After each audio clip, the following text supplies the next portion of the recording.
बंदी छोड़ सतगुरु रामपाल जी महाराज जी की जय हो। परमात्मा की सभी प्यारी आत्माओं को पवनदास जयपुर वाले का सत्साही।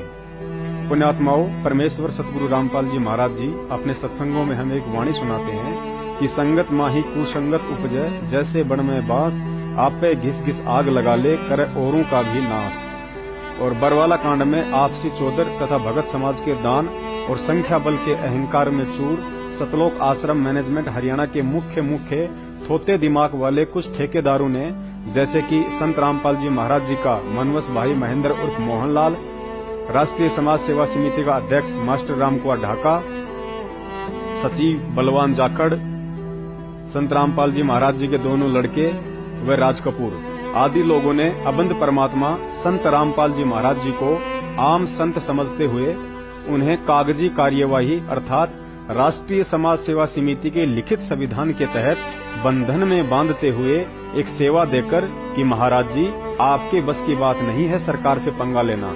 आपका काम केवल इतना ही है कि आप शास्त्रों का अध्ययन कीजिए, भगत समाज को सत्संग सुनाइए और आशीर्वाद देने तक ही सीमित रहिए। बाकी सभी जिम्मेदारियों से आपको मुक्त किया जाता है। यानी 2 कौड़ी के भक्ति विनाशक मच्छर जैसे कीटाणुओं ने राष्ट्रीय समाज सेवा समिति का संविधान बनाते समय संत रामपाल जी महाराज जी को सेवा देकर उल्टे उन्हीं के गुरु बन बैठे। देखिए अपनी आंखों से 2010 में बनी राष्ट्रीय समाज सेवा समिति के लिखित संविधान के पॉइंट नंबर 12 को, जिसमें 2 कौड़ी के जीव समिति वालों ने स्पष्ट लिखा है कि राष्ट्रीय समाज सेवा समिति संत रामपाल जी महाराज जी से किसी भी कार्य में कोई भी दिशा निर्देश नहीं लेगी। उनका कार्य शास्त्रों का अध्ययन करना, भगत समाज को सत्संग व उपदेश देना ही रहेगा। बाकी जिम्मेदारियों से उन्हें मुक्त किया जाता है। देखिए वीडियो। सत्साई भक्तों, ये देखिए, ये है राष्ट्रीय समाज सेवा समिति के पदाधिकारियों की सूची। इसमें सबसे पहले है प्रधान भगत राम कुमार ढाका, वरिष्ठ उप प्रधान भगत चांदीराम दास, उप प्रधान भगत वीरेंद्र दास। ये वीरेंद्र संत रामपाल जी महाराज जी का बड़ा लड़का है। भगत मनोज दास, ये संत रामपाल जी महाराज जी का छोटा लड़का है। भक्त महेंद्र दास और महासचिव है भगत बलवान दास, जो सतलोक आश्रम बरवाला में राष्ट्रीय समाज सेवा समिति की मीटिंगें लिया करता था, माइक पर भाषण दिया करता था। दाढ़ी वाला एक छोटा सा भगत बलवान दास। सचिव के रूप में है भगत प्रीतम दास उर्फ राज कपूर, जो सतलोक आश्रम में भक्तों के इंटरव्यू लिया करता था। ऐसे लगा के कुल 52 मेंबर हैं इसमें, टोटल 52 मेंबर हैं इसके अंदर। ये सब की लिस्ट हमारे पास में है। इसके अलावा आपको दिखाते हैं अब इनका संविधान। ये है राष्ट्रीय समाज सेवा समिति के गठन की कार्यवाही। ये देखिए, आज दिनांक 14/8/2010 को राजनीतिक, प्रशासनिक तथा न्यायालय की सैन्य बर्बरता का मुकाबला करने के लिए ये इन लोगों ने 2010 में राष्ट्रीय समाज सेवा समिति का गठन किया था, जिसका इन्होंने एक लिखित संविधान तैयार किया था सब लोगों ने मिलकर, बिना गुरुजी की अनुमति के। अब आगे ले चलते हैं इसके लिखित संविधान में, जहां से आपको मालूम पड़ेगा कि इन काल भगवान के एजेंटों ने किस तरीके से इसका संविधान तैयार किया था। ये देखिए पुण्यात्माओं, राष्ट्रीय समाज सेवा समिति का संविधान, इसके पॉइंट नंबर 12 पे चलेंगे अपन। ये है पॉइंट नंबर 1 और 2, 12 पे चलते हैं अपन सीधे। ये देखिए नीचे आएंगे तो ये पॉइंट नंबर 12 है पुण्यात्माओं, इसको ध्यान से पढ़वा। राष्ट्रीय समाज सेवा समिति संत रामपाल जी महाराज जी से किसी भी प्रकार के कार्य में दिशा निर्देश नहीं लेगी। अर्थात इन्होंने साबित कर दिया कि संत रामपाल जी हमारे कुछ नहीं लगते और हम उनको कुछ नहीं मानते, इसलिए तो हम उनसे कोई दिशा निर्देश नहीं लेंगे। अन्यथा भगत पुण्यात्माओं कैसे ये लिख सकता है कि ये राष्ट्रीय समाज सेवा समिति संत रामपाल जी महाराज जी से किसी भी प्रकार के कार्य में कोई दिशा निर्देश नहीं लेगी, क्योंकि संत रामपाल जी महाराज जी का कार्य केवल सभी धर्मों के धार्मिक सदग्रंथों का अध्ययन करके सत्संग प्रवचन करना तथा आने वाले भक्तजनों को नाम दीक्षा देना ही रहेगा। अतः संत रामपाल जी महाराज अन्य सभी प्रकार की जिम्मेदारियों से मुक्त रहेंगे। देखिए पुण्यात्माओं, ये होते हैं काम काल भगवान के एजेंटों के और मनवस लोगों के, जो गुरु को मानो समझते हैं। इन्होंने यहाँ पे साफ कर दिया कि हम ना तो उनसे किसी भी कार्य में कोई दिशा निर्देश लेंगे और उनका काम तो केवल सदग्रंथों का अध्ययन करना और भक्तों को सत्संग करना है। बाकी सभी जिम्मेदारियों से उनको मुक्त रखा जाता है। यानी ये 2 कौड़ी के जीव हमारे परमात्मा सतगुरु रामपाल जी महाराज जी को सेवा दे रहे हैं कि आप केवल धर्मशास्त्रों का अध्ययन कीजिए और भक्तों को सत्संग सुनाइए, बाकी आपको सभी जिम्मेदारियों से मुक्त किया जाता है। अर्थात ये स्वयं हमारे सतगुरु देव जी के गुरु बन बैठे। सत्साहे पुण्यात्माओं, कहते हैं गुरुद्रोही केवल वही व्यक्ति नहीं होता है जो गुरु जी को गालियां दे, उनकी निंदा चुगली करे या उनसे ईर्ष्या करे, वह व्यक्ति या संस्था भी गुरुद्रोही होती है जिनके कुकर्मों और झूठ की वजह से उनके गुरु को कोई गालियां दे, निंदा करे और उनसे ईर्ष्या करे। तथा साथ ही गुरुद्रोही वाला यह काम कर दिया कलियुगी संस्था RSSS यानी राष्ट्रीय समाज सेवा समिति अर्थात सतलोक आश्रम मैनेजमेंट हरियाणा ने, जिसमें स्वयं संत रामपाल जी महाराज जी के परिवार वाले व रिश्तेदार शामिल हैं तथा कुछ चापलूस कोऑर्डिनेटर्स की फौज और सैकड़ों फर्जी नामदान संचालक भी शामिल हैं, जिन्होंने इस भक्ति को अपनी कमाई का अच्छा साधन बना रखा है। देखिए यह वीडियो, जिसको देखने के बाद प्रत्येक भगत का सर से झुक जाना चाहिए और उन दिनों को रोना चाहिए जो दिन हमने अज्ञानता में कुकर्मी सतलोक आश्रम मैनेजमेंट के बहकाव में जगह जगह इनके धरने, प्रदर्शन, रैलियों में जाकर, बेवजह इशार तारीखों पर जाकर तथा फर्जी नामदान केंद्रों पर दान, ज्योति व पाठ का चढ़ावा चढ़ाकर तथा गुरु आदेशों व भक्ति मर्यादाओं के विपरीत हरियाणा के जाट आंदोलन, राजस्थान के राजपूत आंदोलन, SC/ST वालों के दलित आंदोलन तथा हरियाणा रोडवेज कर्मचारियों की हड़ताल में समर्थन देकर बर्बाद कर डाले। आज वे हरियाणा के जाट, राजस्थान के राजपूत, हिंदुस्तान के दलित और रोडवेज के कर्मचारी कोई भी आड़े नहीं आया। जो संगत कुछ महीने पहले हजारों की संख्या में बिन बुलाए मेहमानों की तरह आंदोलनों और धरनों पर उनकी गोद में बैठकर जाट एकता जिंदाबाद, छत्तीस बिरादरी जिंदाबाद, माता पद्मावती जिंदाबाद, भारत माता जिंदाबाद और इंकलाब जिंदाबाद के नारे लगाया करती थी। देखिए वह वीडियो जो आज से साल भर पहले राजस्थान के अजमेर जिले में राजपूत करनी सेना के कुपात्रों को भक्तों के दान का 5 लाख रुपया चेक के रूप में दिया गया था और जोधपुर के एक बुद्धिहीन कोऑर्डिनेटर LD यानी लक्ष्मण सिंह राजपूत द्वारा अनन्य भक्ति करने वाले भक्तों से राजपूतों की कुल देवी व माता पद्मावती के नारे लगवाकर सबका नाम खंडित करवा दिया गया था। और उसके बाद वह दूसरा वीडियो भी देखना ना भूलें, जब अजमेर रैली के 20 दिन बाद उसी राजपूत समाज ने हरियाणा के भिवानी में एक बड़े सम्मेलन का आयोजन किया था और उस सम्मेलन में 500 राजपूत तो 2000 संत रामपाल जी महाराज जी के भगत थे। और उस सम्मेलन में उन्हीं राजपूतों ने भगत समाज के मुंह पर एक ऐसा थप्पड़ मारा था कि अगर वास्तव में कोई भगत होता तो वही चुल्लू भर पानी में डूब मरता। क्योंकि उस सम्मेलन में जब एक भगत ने संत रामपाल जी महाराज जी का नारा लगाया तो राजपूतों ने उसके हाथ से माइक छीनकर धक्का मारकर स्टेज से नीचे उतार दिया और कहा कि यहाँ कोई भी व्यक्ति संत रामपाल जी महाराज जी का नारा नहीं लगाएगा। उसके बाद सभी भगत उसी समय उस सम्मेलन से बाहर चले गए थे। देखिए नीचे यह दोनों वीडियो। राजपूत समाज की मांग के समर्थन में संत रामपाल जी महाराज के अनुयायियों का समर्थन पत्र।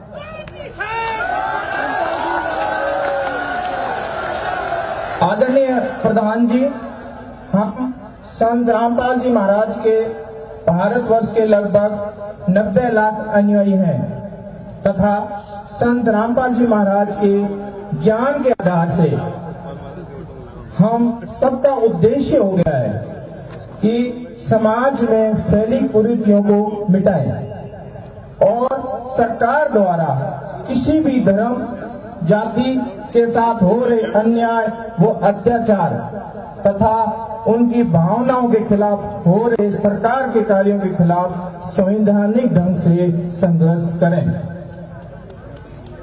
पूरे राजपूत समाज कौम के साथ खिलवाड़ करके फिल्म निर्माता ने पद्मावती फिल्म बनाकर पद्मावती के रोल को गलत ढंग से दर्शाया है, जिससे राजपूत समाज की इज्जत और भावना को ठेस पहुंची है। राजपूत समाज की अपनी कौम की इज्जत और मर्यादा के लिए की जा रहे संवैधानिक संघर्ष को हम संत रामपाल जी के अनुयायी तन मन धन से समर्थन देने का वचन देते हैं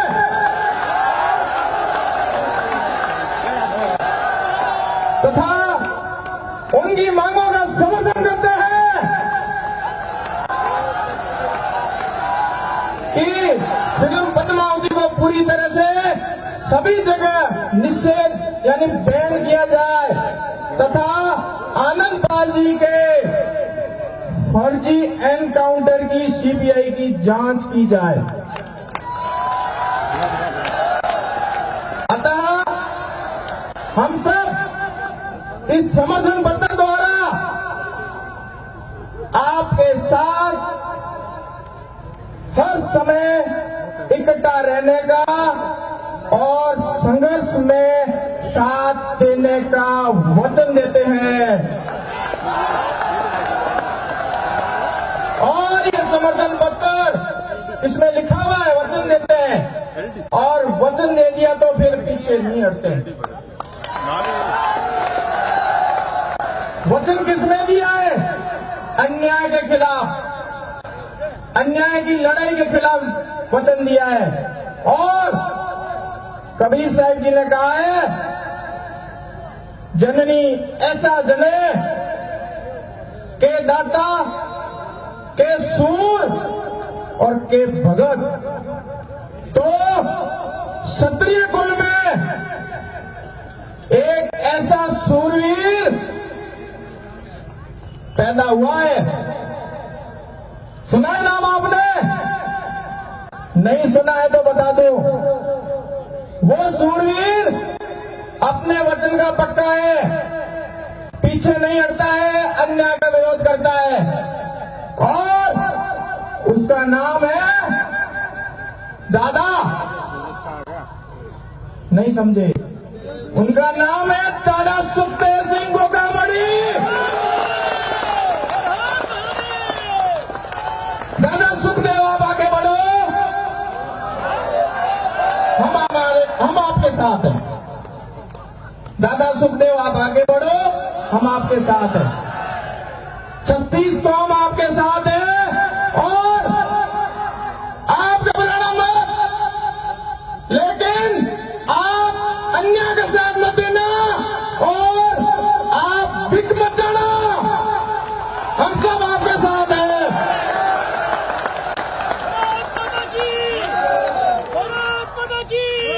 और जितना मैं जानता हूं दादा सुखदेव सिंह जी को, वो सच्चाई के लिए लड़ रहे हैं। आनंदपाल सिंह जी की सीबीआई जांच की मांग कोई हम अवैधानिक तरीके से नहीं कर रहे हैं। पूरा प्रशासन खड़ा है। इनकी मांग इतनी है कि जो फर्जी एनकाउंटर हुआ है उसकी सीबीआई जांच करवा दो। और उसके लिए सरकार ने वादा किया था,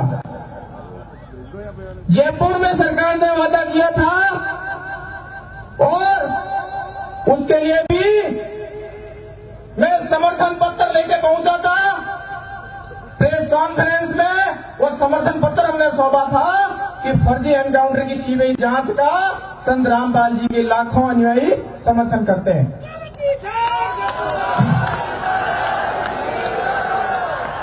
भारत माता की, भारत माता की, मां पद्मावती की, मां पद्मावती की, सत्य में इंकलाब। तो हम सबको मिलके अन्याय की लड़ाई लड़नी है। प्रशासन के अंदर जो अधिकारी है वो भी हमारी तरह ही है, और जो आज मां पद्मावती फिल्म का विरोध कर रहे हैं, ये सब जनता नहीं, ये अधिकारी भी समर्थन करते हैं। क्यों?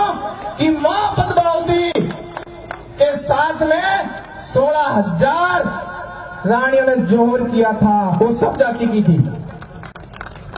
तो मैं दादा सुखदेव सिंह जी गोगामणि से अनुमोदन करता हूं, प्रार्थना करता हूं कि इस जनसलाप के लिए बोले और कहे कि हम आगे बढ़ेंगे, पीछे नहीं हटेंगे। भारत माता की, भारत माता की। साथ साहिब हमारे संत रामपाल जी के लाखों अनुयायियों द्वारा एक सहयोग की राशि दादा सुखदेव सिंह जी को भेंट कर रहे हैं। 5 लाख का सहयोग दादा सुखदेव जी को भेंट कर रहे हैं।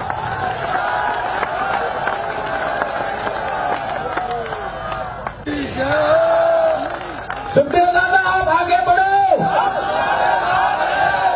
संत रामपाल जी महाराज की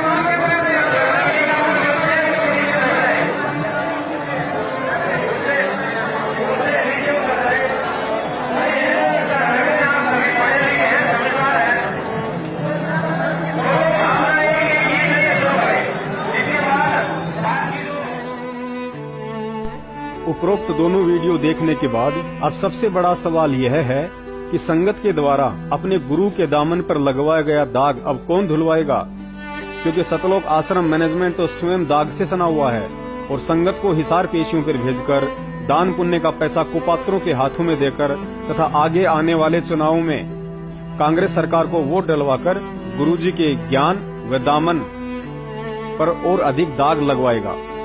ऐसे में केवल एक ही रास्ता है और वह रास्ता है परमात्मा की वाणी। जय तन्ने सूझे नहीं तो शब्द साखी सुन ले, साखी भूत संगीत है जहाँ से लाओ ले। अर्थात परमात्मा कहते हैं कि यदि इतने सबूत और आंखों के सामने घटित हो रही घटनाओं को देखकर भी यदि तुझे कुछ नहीं सूझ रहा है तो हे प्राणी, तू मेरी साखी अर्थात ज्ञान को आधार बनाकर केवल अपनी भक्ति ही कर, ना कि ज्ञान विरुद्ध उल्टे और मनवश कुकर्मों में किसी का सहयोग करके अपने कर्म बिगाड़। अतः संगत से प्रार्थना है, समय रहते जाग जाएं, क्योंकि आपको अभी भी काल एजेंट सतलोक आश्रम मैनेजमेंट के द्वारा बहकाया जाएगा कि गुरुजी अगले 3 महीने में आ जाएंगे। चिंता की कोई बात नहीं है, यह तो लीला चल रही है आदि आदि। लेकिन तत्व ज्ञान प्राप्त और सभी सबूत देख चुके भक्तों के अभी भी अज्ञानता का चश्मा चढ़ा हुआ है। बरवाला कांड जैसी ज्ञान विरुद्ध घटना होने के बावजूद भी उन्हें लीला ही नजर आ रही है, जबकि संत रामपाल जी महाराज जी ने अपने बयानों में इस कांड का सीधा सीधा आरोपी सतलोक आश्रम मैनेजमेंट हरियाणा को बताया है। लेकिन दुख इस बात का है कि कानून की नजरों में मुजरिम या दोषी के स्वयं के बयान कोई अहमियत नहीं रखते हैं। उनका जुर्म गवाहों और सबूतों के आधार पर तय किया जाता है। और यहाँ सतलोक आश्रम मैनेजमेंट और RSSS के जितने भी मुख्य मनवश व्यक्ति पकड़े गए हैं, जैसे कि राम कुमार ढाका, राज कपूर, बलजीत, राजेंद्र भटगांव, महेंद्र का लड़का अमित, उन सभी ने संत रामपाल जी महाराज जी के खिलाफ ही बयान दिए हैं, जिसमें जज भी क्या करे।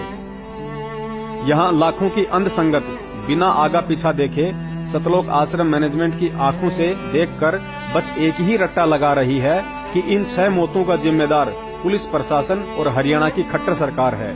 लेकिन किसी ने यह सोचने की कोशिश नहीं की है कि आखिर कोर्ट और पुलिस की संत रामपाल जी महाराज और उन 6 आत्माओं से क्या दुश्मनी थी जो उन्हें जबरन मारते। 2006 मर्डर केस में 2008 में जमानत पर आए संत रामपाल जी महाराज जी से इन्हीं मैनेजमेंट वालों ने 2014 तक कुल 42 बार कोर्ट की अवमानना करवाई है, जिस कारण कोर्ट ने अंत में मजबूरन उनके गैर जमानती वारंट निकाले और पुलिस को सख्त आदेश दिया कि संत रामपाल जी महाराज जी को 19 नवंबर तक कोर्ट में पेश किया जाए। अगर सतलोक आश्रम मैनेजमेंट हरियाणा एक षड्यंत्र के तहत पुलिस की कार्यवाही में भोले भक्तों को गुरुजी के आदेशों की आड़ में बाधक नहीं बनाता, यदि बच्चों व महिलाओं को गुरुजी का नाम लेकर पुलिस के आगे ढाल नहीं बनाता, यदि संत रामपाल जी महाराज जी का छोटा लड़का मनोज हिसार एसपी को माइक से यह कहकर नहीं उकसाता कि एसपी अगर तेरी माँ का दूध पिया है तो आश्रम की दीवारों को हाथ लगाकर दिखा, तथा महेंद्र और राज कपूर पूरी दुनिया के सामने मीडिया के माध्यम से पुलिस को यह कहकर आश्रम पर अटैक करने के लिए मजबूर नहीं करते कि संत रामपाल जी महाराज आश्रम में नहीं हैं, हमने उन्हें स्वास्थ्य इलाज के लिए परसों ही किसी अच्छे हॉस्पिटल में शिफ्ट कर दिया है। तो पुलिस ना ही तो इतनी बड़ी कार्यवाही करती और ना ही उन 6 आत्माओं की अकारण मौत होती और ना ही आज संत रामपाल जी महाराज जी को उम्र कैद की सजा होती। देखिए सारनाम प्राप्त महेंद्र और राज कपूर का यह वीडियो, जिसमें 20 साल से भक्ति का नाटक कर रहे भगत के नाम पर कलंक इन दोनों ने मीडिया के सामने इतना बड़ा झूठ बोला कि संत रामपाल जी महाराज आश्रम में नहीं है, जिनके इस झूठे बयान ने पुलिस अधिकारियों व जजों को सोचने पर मजबूर कर दिया कि जब संत रामपाल जी महाराज जी के बाद सतलोक आश्रम का दूसरा मुख्य ट्रस्टी उनका भाई महेंद्र स्वयं कह रहा है कि संत रामपाल जी महाराज आश्रम में नहीं है, तो जरूर दाल में कुछ काला है। और इस झूठे बयान ने पुलिस को आश्रम पर अटैक करने के लिए मजबूर कर दिया। संत रामपाल जी के भाई महेंद्र दास भी मौजूद हैं। इनसे जानेंगे, महेंद्र दास जी, अचानक से हालात काफी बिगड़ते नजर आ रहे हैं, तो ऐसे तो काफी नुकसान होने की आशंका है। ऐसा हम तो शांतिपूर्ण तरीके से बैठे हैं, अपने आश्रम के अंदर हैं और ये बल प्रयोग करना चाहते हैं, हमें नाजायज तंग कर रहे हैं। लेकिन आश्रम के लोग भी जैसे टकराव की स्थिति में नजर आ रहे हैं, तो क्या कोई बीच का रास्ता नहीं निकल सकता? बीच का तो यही है कि माननीय न्यायाधीश को चाहिए कि अपने पर विचार करे। हमको डकैत नहीं है, इतना बड़ा ये केस नहीं है, एक कोर्ट की अवमानना केस उन्होंने खुद बनाया और खुद सुन रहे हैं, इसमें न्याय की उम्मीद है। लेकिन जिस तरह से पुलिस कह रही है यहाँ तो गिरफ्तारी करनी पड़ेगी क्योंकि हाईकोर्ट के आदेश हैं, तो क्या संत रामपाल आत्मसमर्पण कर सकते हैं? अब वो यहाँ है ही नहीं, स्वास्थ्य इलाज करवा रहे हैं, बाहर गए हैं, उनको बाहर शिफ्ट कर दिया हमने परसों। लेकिन क्या वो आत्मसमर्पण करने के लिए तैयार हो जाएंगे? अगर हमारी हाई कोर्ट में बेल कैंसिल करते हैं तो नहीं होंगे, तो नाजायज बेल कैंसिल करने जा रहे हैं। आज उस पर सुनवाई है। अब उस केस का इस अवमानना से क्या लिंक था? ये अवमानना बनाई इसलिए गई थी कि उस बेल कैंसिल करके अंदर ठोक दें।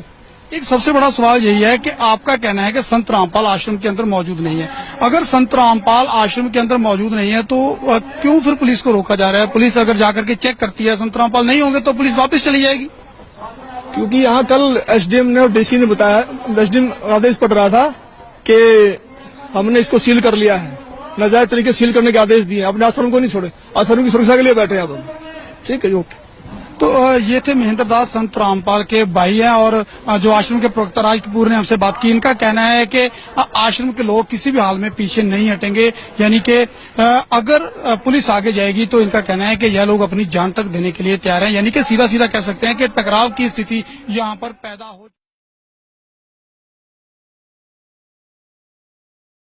सतलोक आश्रम ने एक नया दावा करके सबको चौंका दिया है कि संत रामपाल इस वक्त सतलोक आश्रम बरवाला के अंदर मौजूद ही नहीं है। हमारे साथ सतलोक आश्रम के प्रवक्ता राज कपूर हैं। कपूर साहब, कहाँ गए संत रामपाल? सर, हमें उन्हें अच्छे इलाज के लिए, क्योंकि यहाँ पे डॉक्टर और दवाइयाँ नहीं आने दी जा रही प्रशासन की तरफ से, और बिजली पानी काट दिया है, तो उनको एक अच्छे मेडिकल की जरूरत थी, तो हमने उनको शिफ्ट कर दिया।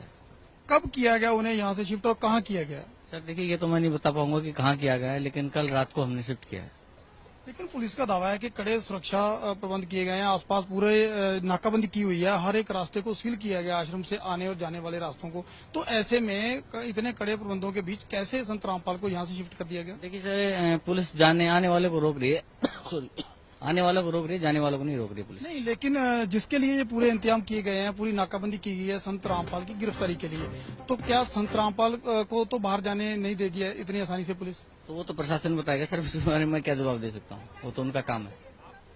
लेकिन एकदम सुबह तक आपका बयान कुछ और था, एकदम से आप पलटे हैं कि संत रामपाल आश्रम में नहीं है। सुबह तक आपका कहना था कि वो वहीं है, यही है।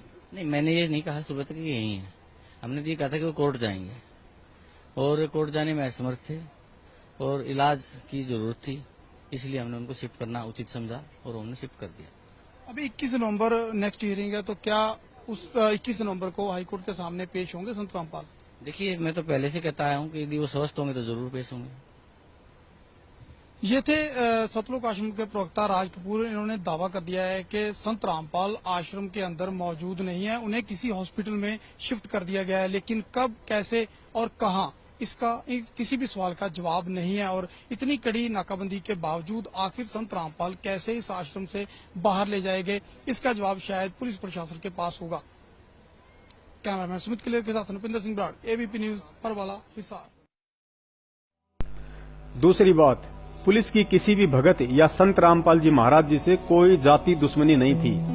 पुलिस केवल कोर्ट के आदेश की पालना कर रही थी। जिस प्रकार गुरुजी के आदेश समझकर भक्तों ने साधु के लक्षण छोड़कर काले कपड़े पहनकर सिर पर कफन और हाथों में लठ और पत्थर पकड़ लिए थे।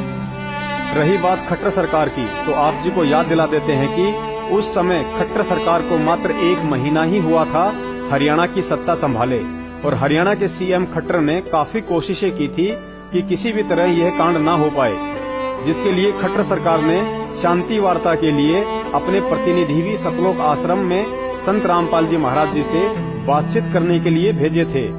लेकिन मैं पवन दास जयपुर वाला इस बात का चश्मदीद गवाह हूँ कि उस प्रतिनिधि को मनवस महेंद्र ने गुरुजी तक नहीं जाने दिया और मेन गेट पर ही खाली 2-4 मिनट तक बातचीत करके ही वापस भेज दिया।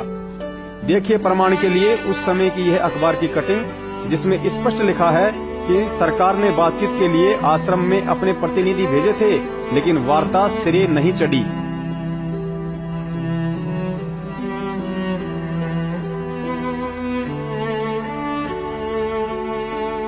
अतः सीधे सीधे बरवाला कांड का दोषी ये सतलोक आश्रम मैनेजमेंट वाले और महेंद्र है।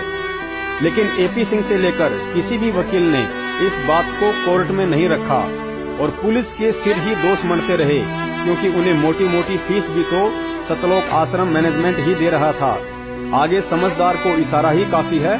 अधिक जानकारी के लिए 9 दिसंबर 2018 को मेरठ सम्मेलन में अवश्य आएं और गुरुद्रोही सतलोक आश्रम मैनेजमेंट को एक नया रुपया दान में देकर अपने पापक्रम ना बढ़ाएं, क्योंकि आज संगत के द्वारा मूर्खता में कुपात्रों को दिए गए लाखों करोड़ों रुपयों का ही नतीजा है कि संत रामपाल जी महाराज जी को उम्र कैद हुई है।